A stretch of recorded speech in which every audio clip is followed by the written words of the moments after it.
بھی یہ اہل سنت کے عالم ہیں یا شیعہ کے عالم ہیں؟ تاریخ ابن سیرت ابن ہشام والے اور علامہ ابن اسحاق تاریخ ابن اسحاق والے یہ اہل سنت کے عالم ہیں یا شیعہ کے عالم ہیں؟ اگر اس طریقے سے اہل بیت کے فضائل بیان کرنے والوں کو شیعت کے کھاتے میں ڈال دیا جائے گا تو میرے خیال سے 2 یا 4 لوگوں کو چھوڑ کر ان کے پاس کوئی بچے گا ہی نہیں۔ امام بخاری جناب فاطمہ کو علیہ السلام کہنے کے لیے شیعہ ہو جائیں گے، امام مسلم مولائے کائنات کی وہ واحد روایت لینے کے لیے شیعہ ہو جائیں گے، امام ترمذی تو چلو پہلے سے ان کے اوپر ایک بلیم ہے کہ وہ شیعہ ہیں، انہوں نے حدیث طیر جو ہے نقل فرمائی ہے، اسی طرح امام نسائی انہوں نے کاندھے پہ چڑھ کر بت توڑنے والی روایت کو نقل فرمایا ہے۔ ابھی جب فتح مکہ پہ آپ آئیں گے تو انشاءاللہ میں یہ عرض کروں گا، اس پر بھی ایک اعتراض ہے کہ جو کاندھے پہ چڑھ کے جس نے بت توڑا وہ علی ابن ابی طالب نہیں بلکہ علی ابن ابو العاص تھے، یعنی علی ابن زینب تھے۔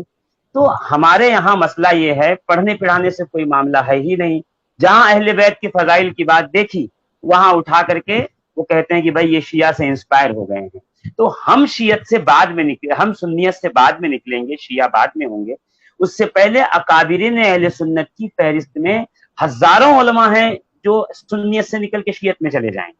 ہمیں یہ دیکھنا پڑے گا کہ یہ جملہ اسٹیٹمنٹ دینے والا کیا خود سنیت میں ہے یا ایسا تو نہیں ہے کہ اس کا ذہن جو ہے اس کی فکر تھوڑی ناسبیت زدہ ہو گئی ہے، وہ اہل بیت کے فضائل سن کے تھوڑا تڑک جاتا ہے۔ جی میں آؤں گا آپ کی طرف۔ میں اپنے ناظرین سے کہنا یہ چاہوں گا کہ شاید آپ ہماری گفتگو کو سننا نہیں چاہ رہے ہیں، اگر سننا چاہ رہے ہیں تو ایک بار سب کو لازم ہے کہ پھر سے شیئر کریں، ورنہ میں بھی تو آپ کے لیے بیٹھا رہتا ہوں، میں نے بھی ابھی تک کھانا نہیں کھایا ہے، یہ لوگ بھی ابھی کھانا نہیں کھائے، اور آپ کو شیئر کرنا، سبحان اللہ کہنا، ماشاء اللہ کہنا، سوال کرنا اتنا بھاری ہو رہا ہے۔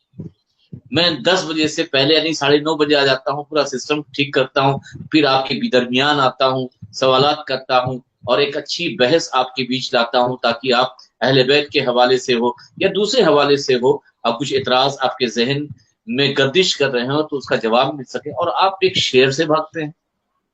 شعر نہیں بلکہ شعر ہو گیا، جیسے شعر سے آپ بھاگتے ہیں تو شعر کو آپ نے شعر سمجھ لیا ہے۔ اس لیے محمد علی بابا آپ یہ بتائیے کہ جو مفتی صاحب بتا رہے ہیں کیا ایسے حالات آپ کو دکھ رہے ہیں کہ اگر علی کا ذکر کیا جائے، علی پر گفتگو کی جائے، علی کا نام لیا جائے تو کچھ لوگوں کو بے چینی ہوتی ہے، کیا آپ کو ایسا لگتا ہے؟ جی بالکل درست ہے حضرت، بالکل ایسا لگتا ہے، اور یہ معاملات ہمارے ساتھ بھی ہوئے ہیں کہ جب بھی ہم اسٹیجوں پر، میں اپنی بات اگر کروں کھل کر کے، تو کئی مرتبہ ایسا بھی ہوتا ہے کہ جب اسٹیج پر ہم جاتے ہیں اور کثرت کے ساتھ جب ہم علی علی کرتے ہیں، حسین حسین کرتے ہیں، اور اہل بیت اطہار کی وہ روایات جو عام طور پر بیان نہیں کی جاتی ہے، کتب اہل سنت سے پڑھ کر کے ہم جب بیان کرتے ہیں تو ہم نے دیکھا ہے کہ اہل اسٹیج میں کئی ایسے ہوتے ہیں جو بعض تو اتر کے چلے جاتے ہیں، بعض وہ ہوتے ہیں جو اندرونی آپس میں آمنے سامنے بیٹھے ہیں تو واٹس ایپ پر تبادلہ خیال کر رہے ہیں، کامنٹس کر رہے ہیں، اور فوراً جو ہے کہ ایک فتویٰ مار دیا جاتا ہے کہ یا اگر جو ہے کہ مکمل شیعہ نہ بھی کہا جائے تو شخصیت کو مجروح کرنے کے لیے، گرانے کے لیے یہ جملہ استعمال ہوتا ہے کہ یہ لوگ مائل بشیت ہیں۔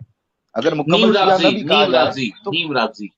ہاں جی، تو وہ مائل بشیت ہیں۔ تو یہ سارے معاملات جیسا کہ مفتی صاحب نے بیان کیے بالکل حضرت ایسے ہیں، اور اس کا نقصان بھی ہوتا ہے، لیکن چونکہ ہماری زندگی کا مقصد ہی یہ ہے کہ بعد از کربلا خوشی حرام ہست، مقصد حیات بس حسین است، تو ہم تو اس ٹریک پر چل پڑے ہیں تو ہمیں کسی چیز کی پرواہ نہیں ہے۔ ہاں یہ ضرور ہے کہ ہم اس بات کا خیال رکھتے ہیں کہ ہماری زبان میں اتنی زیادہ سختی نہ آ جائے کہ جس کی وجہ سے کسی کا دل ٹوٹے۔ ہم ان تمام حالات کو مد نظر رکھتے ہوئے اپنی گفتگو کرتے ہیں۔ اب یہ لوگوں کی سوچ پر ہے کہ وہ ہماری گفتگو کو کس جو ہے کہ ترازو پہ رکھ کر تولتے ہیں۔ حالانکہ الحمدللہ ہم اہل سنت و جماعت ہیں، اور ہمارا بھی وہی عقیدہ ہے جو ہمارے بزرگوں کا عقیدہ تھا، ہمارے مرشد گرامی حضور بھائی جان نور رحمۃ اللہ علیہ کا عقیدہ تھا، اور ان سے بھی بڑے ہمارے اکابرین کا جو عقیدہ تھا۔